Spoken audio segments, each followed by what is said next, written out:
دەم باش ڕێز هێویدارم هون هەمی باش بن ئەو ڤیددیۆ بەلکی هەنێک ئینفۆرماسیە و نێوی دووبارە بن لێ باوەڕکەم ji بۆی هەنێک کوردێمە بە تایبەتی هەنێک کوردێمەی باکوور و هەنێک کوردێ ڕۆژ ئاواژی یانی دەبەکو ji بۆی وان هەنێکی ئالیکاریە بکە هێویدارم ئەس ئالیکاری بکێ ji بۆی و تێگەشتنێکی گەلێکی نەڕاست هەیە دەربارێ ئەو گۆڕتنێن پارێزگار محافز والیێ کەرکووکێ و تێگەشتنێکی پڕ خەلەت و چەوت هەیە دەربارەی عراقێ ئەو تێگەشتن دەبەک و هەنە ji بۆی هەنێک جیان ڕاست بێ لێ ji بۆی وەک وڵاتێکی عراقێ و بە تایبەتیژی وەک کەرکووکێک و ستاتویاوی هێژی نەخویایە دیارە سەدی سەد تشتێکی خەلەت نینە مرۆڤ دکارێ هەگەر و مرۆڤ ڕەخنەیویژی هەبە ئەو ڕەخنە دەوێ هەنێک نوانس تێدا هەبن مەجبور دەمێنێم گەلک جارنا خەلەتیە هەنێک هەواڵێمەی بە تایبەتیژی باکوور لەسەر گەلک مژاران دەربارەی عراقی گاواک و دفکرن حتا دەربارەی ڕۆژ ئاواژی خۆ دەربارەی ڕۆژ هەڵات گاواک و داخفن زێدە تشتێکی نزان دەربارەی عراقیژی تشتێکی نزان هەنە قاڵب هەنە دەمێژیم مە هەر کەسیدا ئەو قاڵب دەوێ بێن شکەناندن مرۆڤ لەوێ سەردەمێدا لە گۆری ڤان قاڵبانە لە مەسەرەیان بنەڕی مرۆڤ احتیمالە زەرەر و زیانی مەزن بدێ دەردۆری خۆ بدێ خوا و خوا بێشیە لۆماژی من خواست بە کورتاسی ژوەڕا بێژم کە لە کەرکووکێ کەرکووک هاتیە فرۆتن ئاننا کوردان چ قازانج کردە چ زەرەر کردە ئەس هێوی دەکەم تشتێکی ئۆبجکتیو بکارم پێشکەشیوە بکەم لە کەرەماخوا هەواڵێن و لەسەر فێسبووکێ لەسەر ئیکسێ لە من دنارن لە کەرەماخۆوەرن سەر کەناڵێ یوتوب کەسێن و هەواڵێن و کەناڵە منی یوتوب ناس ناکەن ناوێ من لە فێسبوک چۆن نویساندە بە ڕەنگی دکارن لە کەناڵی یوتوب لە من بگەڕێن و وێ لایفێ ببینن و لە کەرەماخۆ هەوڵ بدەن وێ کەناڵێژی ئابوونە بکەن ji بۆی دۆست و هەواڵی خۆراژی بشینن بەێ هەروەکی هون دزانن دەوان ڕۆژانەدا گۆهرتنێک هات ئاواکردن و جارە یەکەمین بێگومان لە دیرۆکە عراقێداژی مرۆڤ دەبینێ بەڵێ تورکمانێک دەبە پارێزەرێ کەرکووکە ئەڤ یەک شخوا ئەنجامێ لە هەڤهاتنە 2024 یعنی 2 ساڵ بەریانەها ژخۆ 3 ساڵ بەریانەها هەڵبژاردن هات ئەنجامداین لە عراقێ 2023 بوو بەێ هەڵبژاردن هات ئەنجامداین لێ ji بۆی و کەسی نەکاری بوو لە کەرکووکێ حکوومەتە کەرکووکێ حکوومەتە ئیالەت حکوومەتە پارێزگەهێ پێک بینە یەکێتی 5 کورسی پەدەکە 2 کورسیوی هەبوون 7 کورسی ji بۆیتە پێویستن کوتو بکاری حکوومەت پێکبین هەریکێ لۆماژی پەدەکە نەخواست بە یەکێتیێڕە لە هەف بکە ئانجی بە هەفدۆڕە کار بکەن ژخوا پەدەکە دەوان ساڵانەدا سیاسەتێوی تەما من هاتیە گۆڕتن دەبێژە ئەس هەری زێدە دەنگانتینم لە عراقی ملیۆنە و نیف دەنگانتینم یەکێتی وەقاسی کێن دەنگانتینە لۆماژی دوێ ئەو لە هەفکردنێن و بەرێ 2000 حتا نەهەیە مرۆڤ دکارێ بێژێ لە هەفدووکردە دەناو بەرایی یەکێتی و پەدەکە یعنی پەدەکە تەنێ تشتێکی بچووک ژی یەکێتیە زێدەتر بێ و دە هەمان دەمێدا هەنێک مەسەلە هاتنە پارڤەکردن و بوونە عادەت بوونە نەریت یەک ژوانە سەرۆک کۆماری یا یەکێتیە بە و سەرۆکی هەرێمە کوردستانی و پۆستن هەری گرنگیە پەدەکێ بن دە هەمان دەمێداژی لە کەرکووکێژیش خۆ ئۆتۆماتیک یەکێتیژ هەر پارچێکی عراقی دەنگوی زێدەترن لە کەرکووکێت تەنێ بەسەری خۆ 5 کورسیانتینە ئەو بەرێداژی وسایە دیمۆگرافیا وسایە پەدەکە خۆشی بکوژە لە ئەنجامی سیاستین خەلەت ئانجی بۆشاتیەک و یەکێتیە بەجێهێشتێ دکارە 2 کورسیان بینە زێدەتر ناینە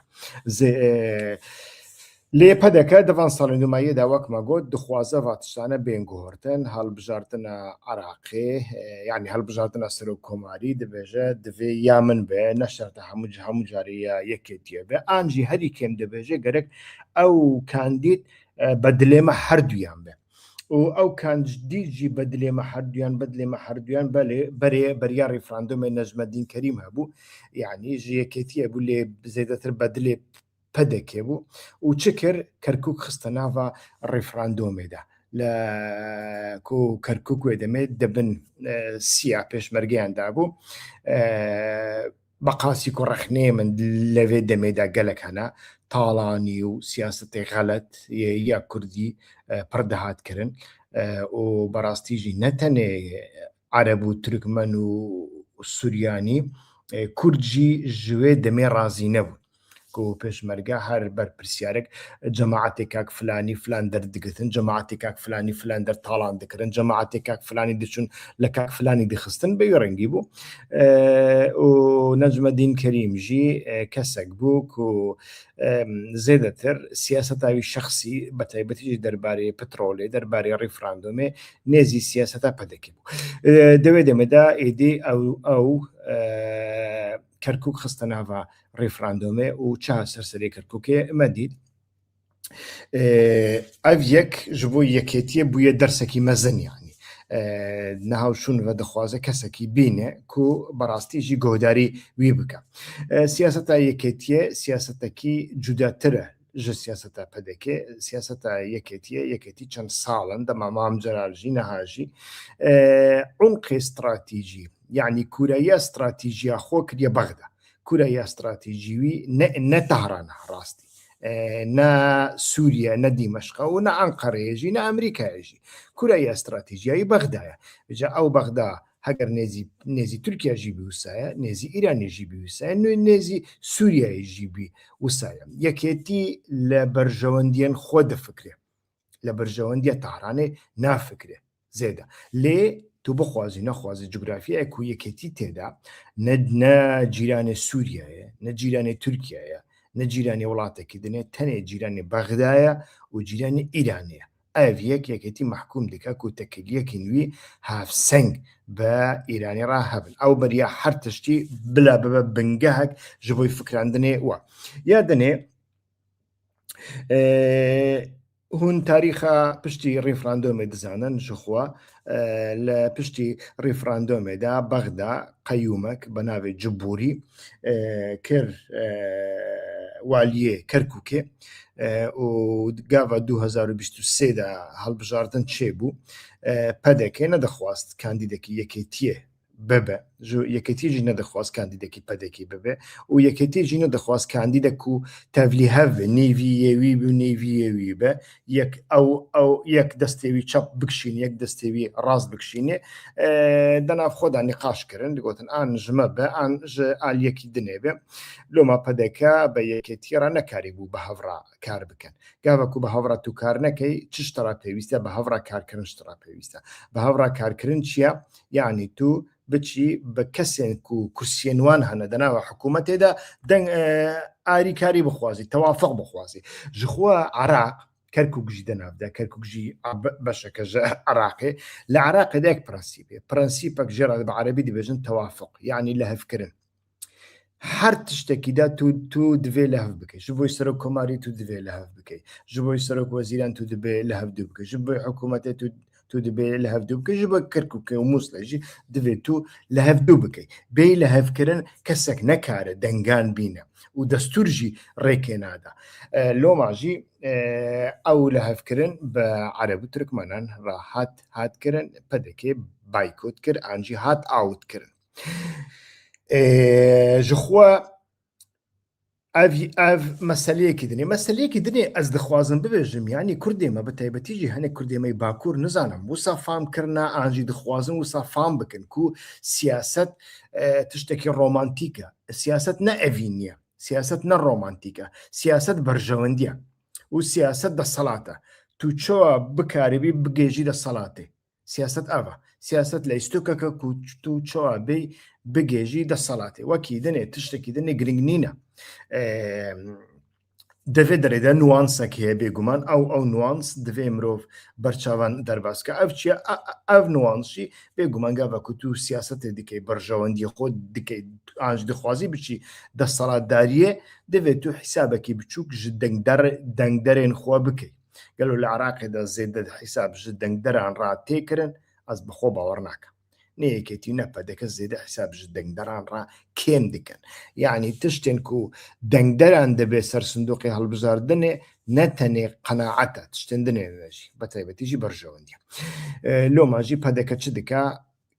جەماعەتێکی خۆ هەیە دەنگی خۆ دەدەنێ یەکێتی چ دکا جەماعەتێکی خۆ هەیە دەنگی خۆ ددەنێ لە گۆڕی وێ مرۆڤ دەبینە سیاست بەوی ڕەنگی لە عراقی و لە کوردستانی و لە هەر دەری دنیای تێکردن یعنی تو بێژی سیاست تەنێ ئەخلاقە تەنێ ناموسە بەرژەوەندیان نەتەوەیە نەزانم چی ئەوانە هەمی گوتنێن ڤاڵانە بەڕاستی تو کەس سیاستێک لە بەرژەوەندیان نەتەویدا بەژی هەگەر لە بەرژەوەندیا پارتیەدا نەبە ئیرۆ ناکێ خۆ نەخاپینن تو کەس ناکە نە پەکەکە نە حیزبی دموکرات نە پەدەکە نە یەکێتی کەس ناکەیان لۆماژی نەها ئەس دەخوازم ببێژم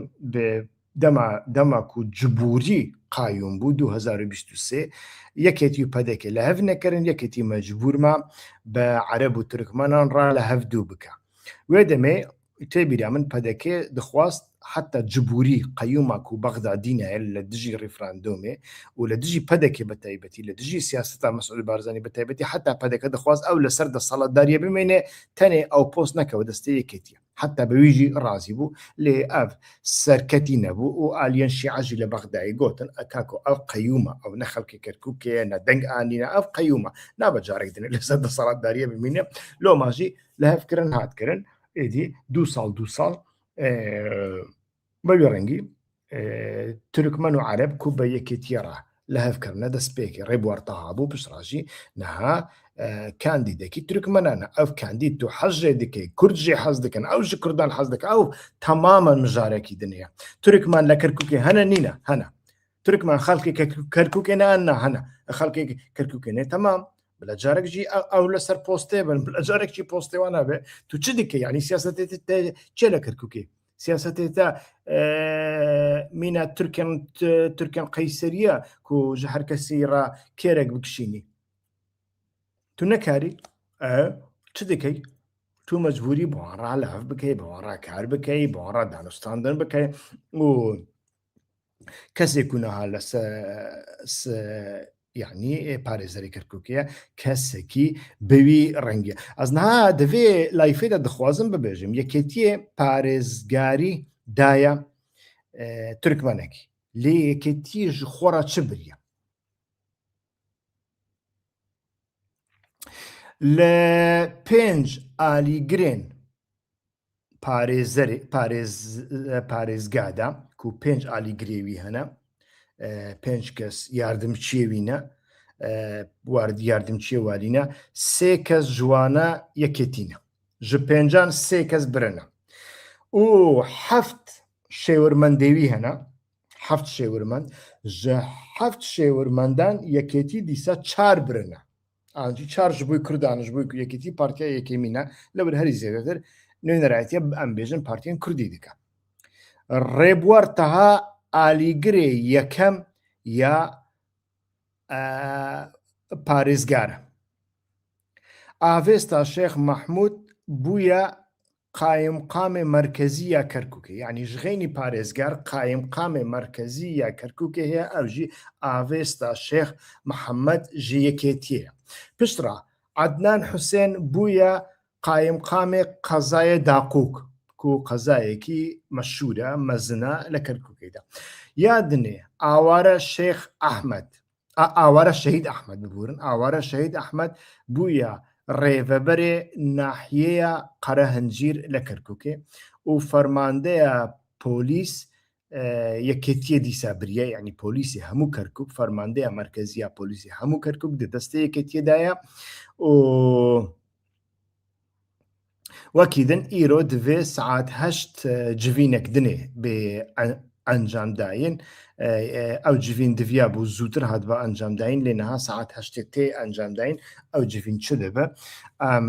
گەرەک فانە بزانە بن یعنی یەکێتی پۆستێک کو ژێرا دەبێژن تەشریفی یعنی سمبۆلیکە دایە کەسایەتیەکی ژە پارتیەکی تورکمەنڕە و ئەو پارتیە تورکمەنژی نەتەنێ نێزیکی تورکایە هەر پارتیەکی تورکمەن مەجبورە چاوە پارتێکی شیعە مەجبورە هەنێکی نێزی ئیرانێ بێ ژە بۆی کوچ گاوا پێویست بوو خۆ لە بن سیەوی بپارێزێ گاوا پێویست بوو هەنێک ئالیکاریە بەدەستخە ئالیکاری مادیدی بە معنەوی دێ بە هەر تش دەبە تورکمەنێک ژی وسێ لێ ئەف تورکمەنێ کوونها بوویە سەرۆکێ پارێزگەرێ کەرکووکێ سەمعان ئاغا نەتەنێ نێزی تورکایە ئەرشەد ساڵحی زێدە نێزیکی تورکایە لێ ئەف نەتەنێ نێزی تورکایە لۆ ماژی یەکێتی لە شوونە ئەرشەد ساڵحی ئەف یەک هەڵبژارتیە نها هەواڵی مێ باکوور ئەو تشتێک و من نەها گۆتن یەک ژوانە ناوێژ کەرکووک هات فرۆتن کەرکووک هات فرۆتن کەرکووک هات فرۆتن کەرکووک هات فرۆتن ژخەینی وێ تشتێکی بزانن تشتێکیش دەڤێوان دەرکەوێ تشتێکی ئینسانی تشتێکی ڕیالیست تشتێکی کو بە واقع و ڕیالیتەیە کەرکووکێڕە لە هەف بکێ ژت دەڤێوان دەرناکەوە ژت دەڤێوان دەرناکەوە و ئەوژێ تەنێ مرۆڤ دەکارێ بێژە شەڕێکی ئیدۆلۆژیکە شەڕێکی پارتی بوونێ شەڕێکی چ بێژم شەڕێکی بێمعنایە خۆ شەڕی پارتیزانی شەڕی بێمعنایەنە لەوێ دەرێدا کەماسیە یەکێتیە چنە مرۆڤ هەنێک بە کورتاسی لەسەروێ ببێژە و پشترا قەپات بکە کەماسیە یەکێتیە یەکێتی ji بۆی ku nekarî millet hemû Kurdan Kurdên Kerkûkê bi taybetî heta kesên xêrî Kurd jî niha Tirkmenên pir nêzî Kurdan hene li Kerkûkê de Erebên pêr nêzî Kurdan hene yani Erebên çap hene Erebên komûnîst hene Erebên şîa hene nêzî Kurdan Erebên Sunî hene nêzî Kurdan bi salên Kurdî baş dizanin Kurdî baş diaxivin vana hene Suryanî hene herî nêzîkî Kurdanin li wir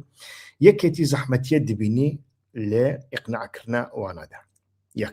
ya dinê jî ew ji siyaseta yekêtî û pedekê û Bexdayê û her kesî rahatsizin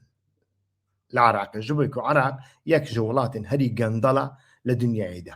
her kes gendaliyê dike her siyaset gendala her siyaset diziyê dike em bêjin dizî bi avayekî qeba an jî her siyaset berjewendiya malbatê xwe berjewendiya xwe li pêşiya berjewendiya xelek datîne her siyaset li bin destê partiyekî da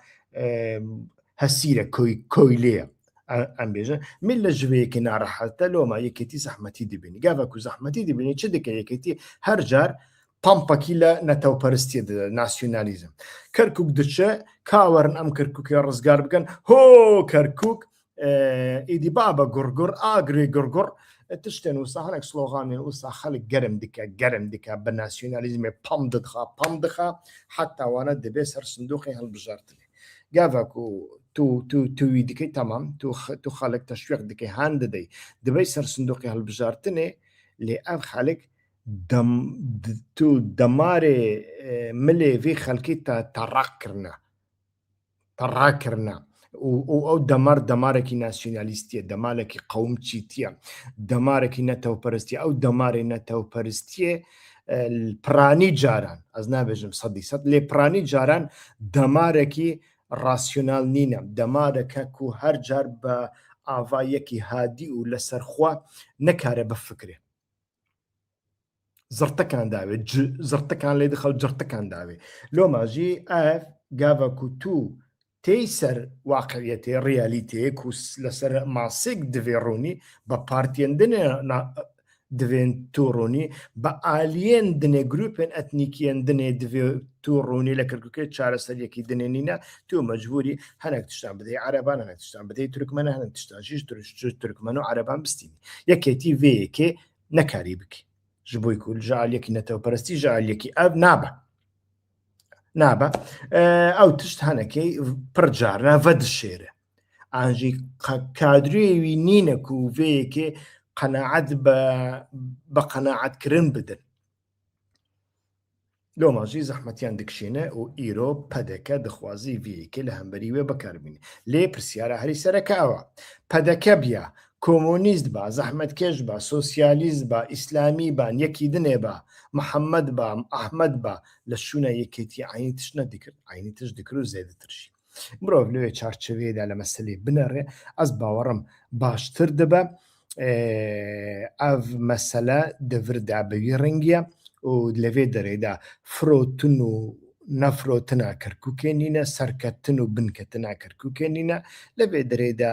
سیاسەتێک تێکردن و ئەو سیاست بەریا هەر تشتێکی بەرژەوەندیە پشتڕ دەسەڵاتە و دەناوە بەرژەوەندی و دەسەڵاتێدا و هەنێک نوانس هەنا گەرەک مرۆڤ هەمووان نوانسانە بینە بەرهەف لە گۆڕیوێ مرۆڤ بفکرێ باشتر دەبە حتا بەرنمەیەکی دەن سلااوڕێز هەواڵین کو ئەv ڤیددیۆ دەعاجبینن ئاژی ناعاجبینن یعنی تەنێک و دبینن و تشتێکی جودە تێگوتن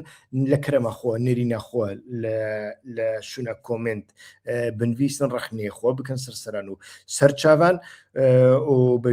بەوێ ڕەنگیژی هەواڵین کو نەبوونە ئابۆنە ببن ئابۆنە و هەواڵین و بخوازنژی گەلک سوپاسیاوان دکەم هەگەرکو وان ڤیددیوانەش بۆی دۆست و هەواڵی خۆرە بەڵاو بکەن حتا بەرنمەیەکی دن خاتری خۆ ژوا دەخوازم سەرسەران و سەرچاوان هون هەر بژین و هەر بمینە